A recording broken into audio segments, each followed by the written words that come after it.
Iran এবং আমেরিকার মধ্যকার রক্তক্ষয়ী যুদ্ধ হয়তো শেষের পথে।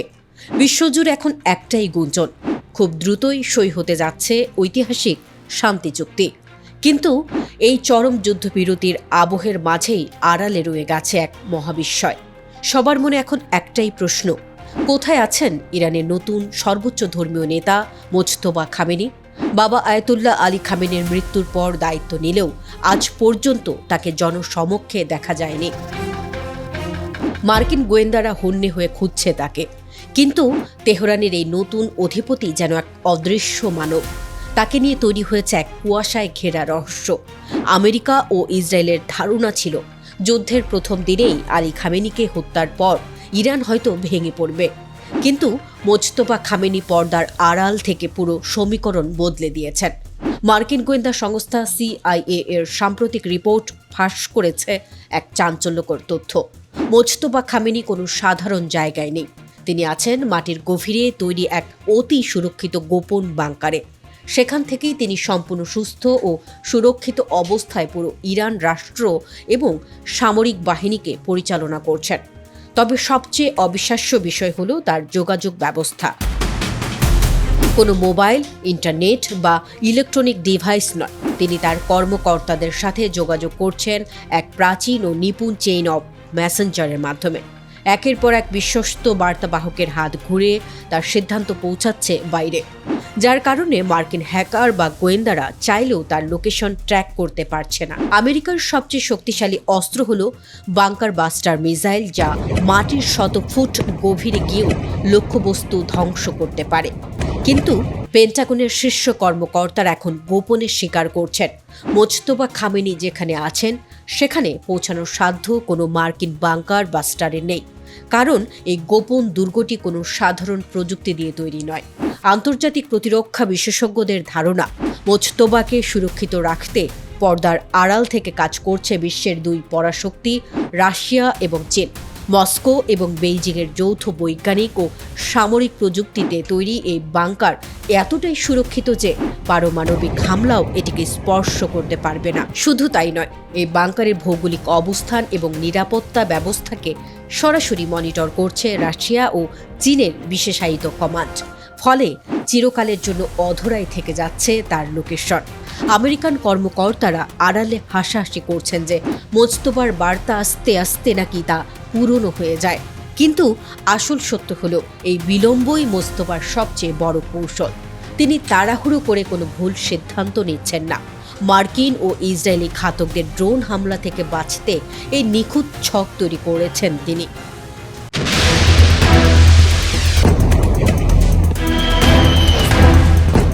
ক্যাপিটল হিলের গোপন নীতি নির্ধারকদের টেবিল আর হোয়াইট হাউসের যুদ্ধকালীন ব্লুপ্রিন্ট ভেঙে চুরমার করে দিয়ে আজ মধ্যপ্রাচ্যের রণক্ষেত্র থেকে এক নজিরবিহীন সত্যের আত্মপ্রকাশ ঘটেছে।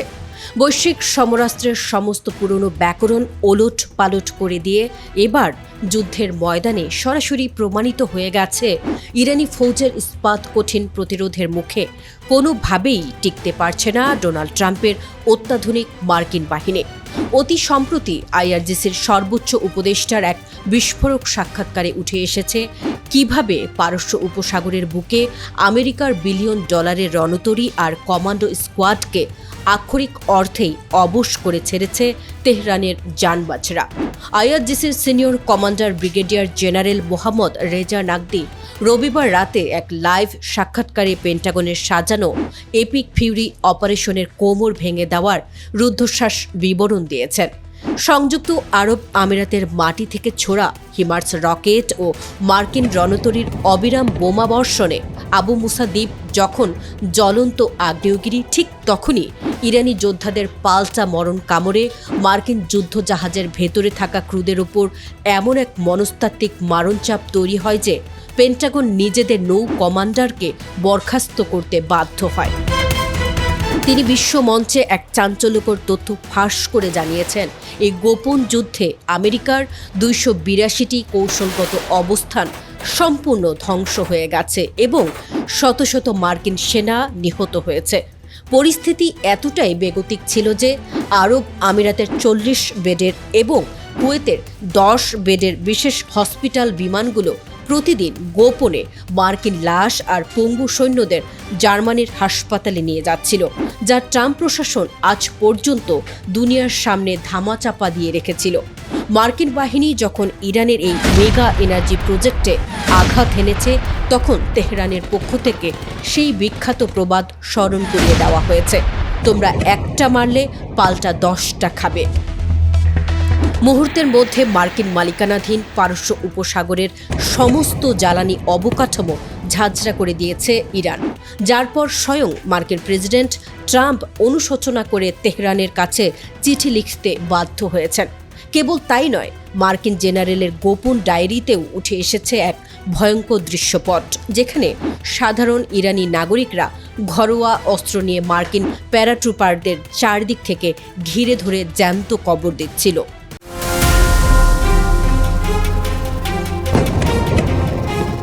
তেল আবিবের জেনারেলদের সমস্ত পরিকল্পনা নস্যাৎ করে লেবানন সীমান্ত থেকে ধেয়ে এসেছে আইডিএফ এর সাজোয়া বহর গুড়িয়ে দেওয়ার এক অবিশ্বাস্য ও শ্বাসরুদ্ধকর খবর। বৈশ্বিক সমরাস্ত্রের সব আধুনিক প্রতিরক্ষা থিওরিকে বুড়ো আঙ্গুল দেখে দক্ষিণ লেবাননের মাটিতে আজ হিজবুল্লাহর পেতে রাখা মরণ ফাঁদে পা দিয়ে আক্ষরিক অর্থেই নিঃস্ব হয়ে গেল ইসরায়েলের এলিট কমব্যাট ব্যাটালিয়ন। দেইর সিরিয়ান নদীর অববাহিকায় ওত পেতে থাকা নাসরাল্লাহর ছায়াফৌজ একযোগে এমন প্রলয়ঙ্করী রকেট ও আর্টিলারি হামলা চালিয়েছে, যা তেল আবিবের ট্যাঙ্ক বহরকে মুহূর্তে এক জ্বলন্ত নরকে রূপান্তর করেছে। শত্রুর কোনো রাডার বা অ্যান্টি মিসাইল সিস্টেমকে বিন্দু মাত্র সুযোগ না দিয়ে একই টার্গেটে ব্যাক টু ব্যাক 5 বার কামানের গোলা আর রকেটের আগুনে আইডিএফ এর পুরো ফ্রন্ট লাইন গুঁড়িয়ে দিল হিজবুল্লাহ। লেবাননের ইসলামিক রেজিস্ট্যান্সের পক্ষ থেকে জারি করা অফিসিয়াল ডিক্লারেশনে স্পষ্ট করা হয়েছে, শত্রুপক্ষের প্রতিটি নড়াচড়া হিজবুল্লাহ ড্রোন রাডারে লাইভ ট্র্যাক করা হচ্ছিল। দেইর সিরিয়ান নদীর তীরে যখন ইসরায়েলি সামরিক যান এবং ভারী সাজোয়া বহর একযোগে জড়ো হচ্ছিল, ঠিক তখনই প্রথম দফায় কামানের ভারী গোলা ও রকেট ব্যারেজ দিয়ে আকাশ থেকে মৃত্যু নামিয়ে আনে হিজবুল্লাহর রকেট রেজিমেন্ট। পেন্টাগনের দেওয়া অত্যাধুনিক ট্যাঙ্কগুলো কিছু বুঝে ওঠার আগেই একই পয়েন্টে দ্বিতীয় ও তৃতীয় দফায় ঝাঁকে ঝাঁকে রকেট আছড়ে ফেলে পুরো এলাকাকে ছাই করে দেওয়া হয়। তেল আবিবের নীতি নির্ধারকরা যখন অবশ হয়ে পড়া সেনাদের উদ্ধারের কথা ভাবছিল, ঠিক তখনই চতুর্থ এবং পঞ্চম দফায় নিখুঁত কামানের গোলাবর্ষণ করে পুরো সাজোয়া ব্যাটালিয়নকে মাটির সাথে মিশিয়ে দেয় নাসরাল্লাহর জানবাজরা। লেবাননের রসাদ শহরের অন্দরে ওত পেতে থাকা ইসরায়েলি পদাতিক বাহিনীর ওপর আরও এক প্রলয়ঙ্করী রকেট হামলা চালায় হিজবুল্লাহর ছায়াফৌজ। গোয়েন্দা রিপোর্ট বলছে, এই জোড়া কামড়ে শতাধিক ইসরায়েলি সেনা হতাহত হয়েছে এবং কয়েক মিলিয়ন ডলারের সমরাস্ত্র মুহূর্তের মধ্যে স্ক্র্যাপ ধাতুতে পরিণত হয়েছে। হিজবুল্লাহর এই অবিরাম ও নিখুঁত কাম্য অ্যাটাক প্রমাণ করে দিচ্ছে যে সীমান্তে ইসরায়েলের তৈরি করা সুরক্ষিত অঞ্চলের ভুয়া দাবিটি হিজবুল্লাহর গোলার আঘাতে একদম নগ্ন হয়ে পড়েছে। হিজবুল্লাহর এই রাজকীয় ও আগ্রাসী ডাইরেক্ট অ্যাকশন রুখে দেওয়ার মতো কোনো প্রতিরক্ষা কবচ তেল আবিবের হাতে অবশিষ্ট নেই।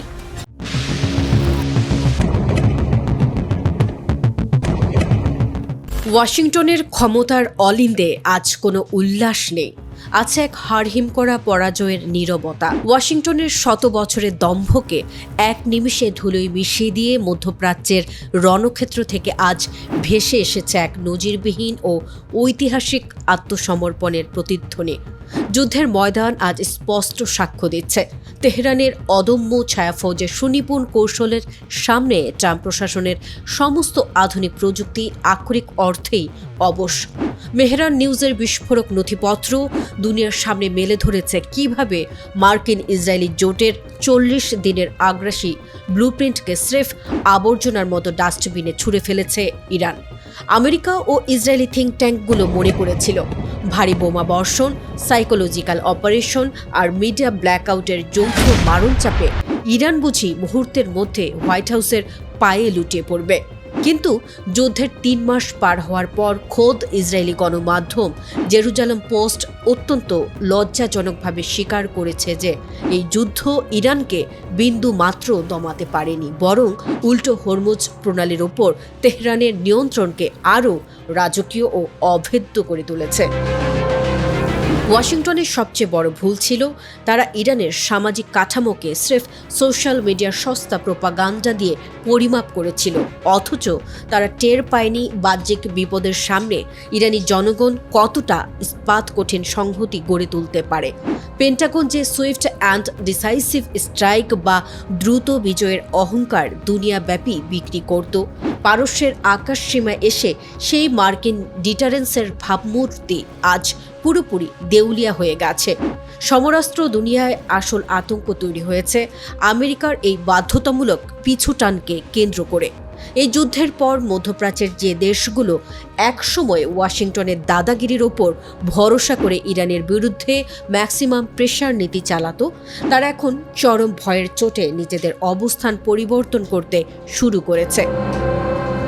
বেইজিং, মস্কো এবং গ্লোবাল সাউথের দেশগুলোর সামনে আমেরিকার তৈরি করা অপরাজয় শক্তির ভুয়া গল্পটি ওরেসনিক এবং ম্যানপ্যাটসের গোলার আঘাতে একদম নগ্ন হয়ে পড়েছে।